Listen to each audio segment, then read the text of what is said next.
police. Them saying the diesel truck catch fire as they try offload the diesel way they inside. Come out. Plus TV Africa on top Facebook, Twitter and Instagram. Make una subscribe to our YouTube page and for Star Times on channel 308.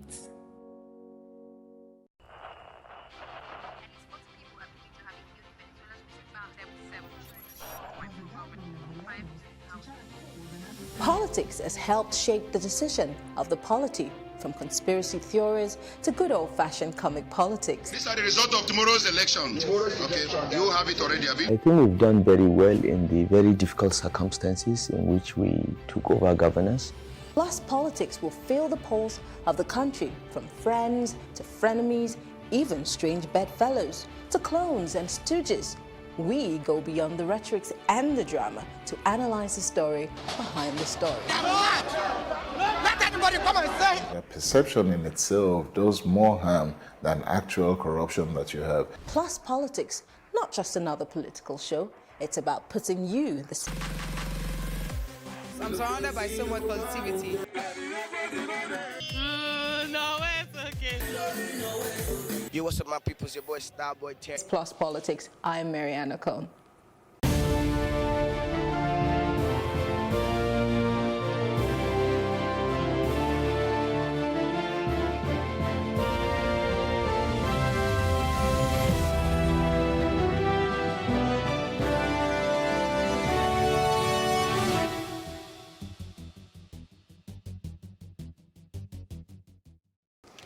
Well, the Socio-Economic Rights and Accountability Project, SERAP, has asked President Muhammadu Buhari and the 36 state governors to provide specific information regarding the spending of public funds appropriated as security votes between 2011 and 2019.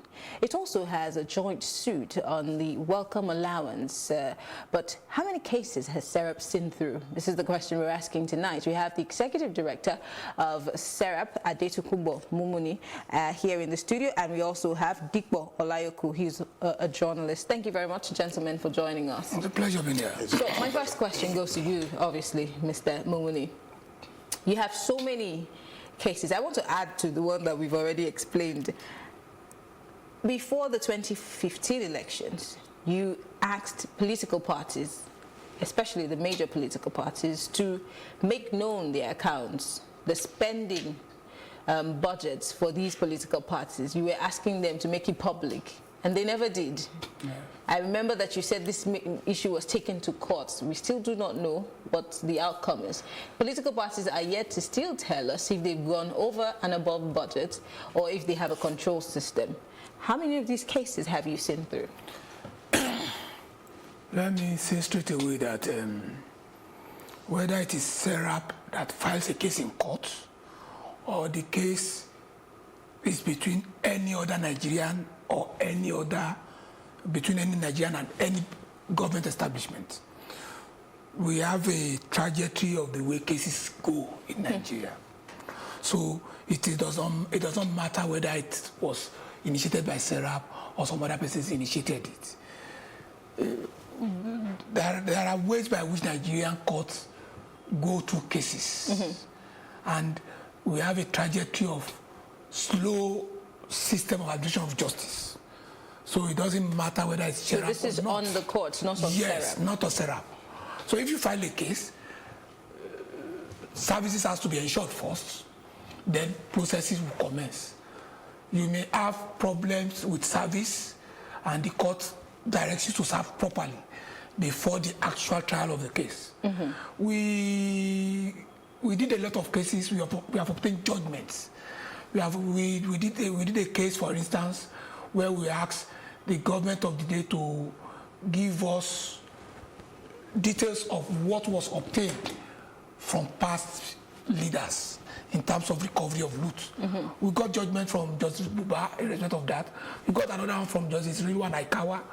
A lot of judgments. But whether a case will proceed seriously and in time, it depends on the disposition of a judge and the encounter with the defendants. Interesting. Yes. I'll put a pin on that. I'll come to you, Mr. Dikpo.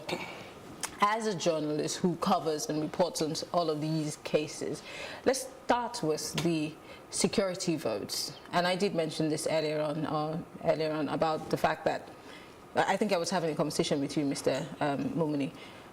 We hear that there's security votes. We never know how much these security votes are. We never know what these security votes are done with. Now, SERAP, in conjunction with some people, are asking the federal government to make known what they've been doing with these monies. Of course, give some accountability, or give account to some extent. Do you see anything coming out of this? I don't want to sound like a pessimist, but do you see anything coming out of this? Yeah, like Barrister said, I think as Nigerians, what should be our concern is not what becomes of the cases, but that the cases were initiated in the first instance. Because there is a failure in he mentioned the administration of justice, but I think there is a failure in the civil service procedure. Okay.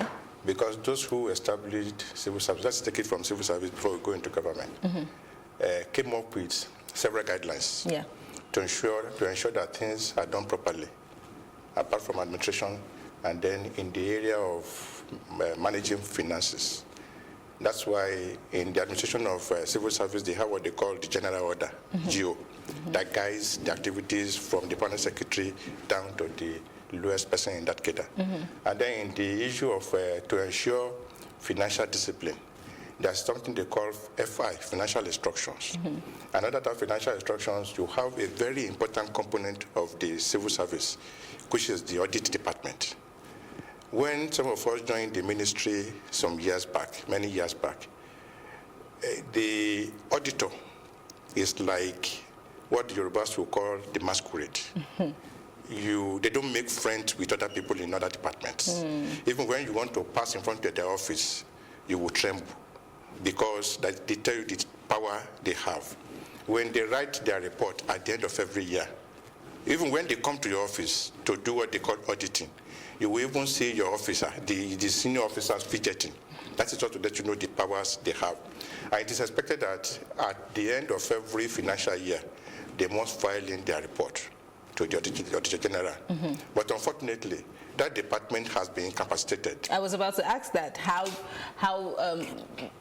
effective has it been over the years? Deliberately, governments over time have deliberately incapacitated that department. As a matter of fact, if you look at between 1999, it is expected that this audit department, that Auditor General, must file its report to the National Assembly. You can imagine National Assembly going over a report of somebody in the ministry or in the civil service with appropriating money. The same National Assembly will now go over it. So if SERAP is going to court to compel government to disclose their expenditure, it is not necessary. It is because the organs that are put in place are not performing. That is where SERAP is taking it upon itself. That is why the group should be commended. We hear a lot of things. Some people will even say they are busy, but waiting concern them. It's because they don't know what government is all about. So you're saying that it is based on the fact that there is so much ineffectiveness in, the Office of the Auditor General, because we have that in every state, I guess, and then we have that of the Federation, the Finance Department, which has an oversight function over that particular department, the National Assembly in itself, which also is supposed to look at these books. So it means that there is a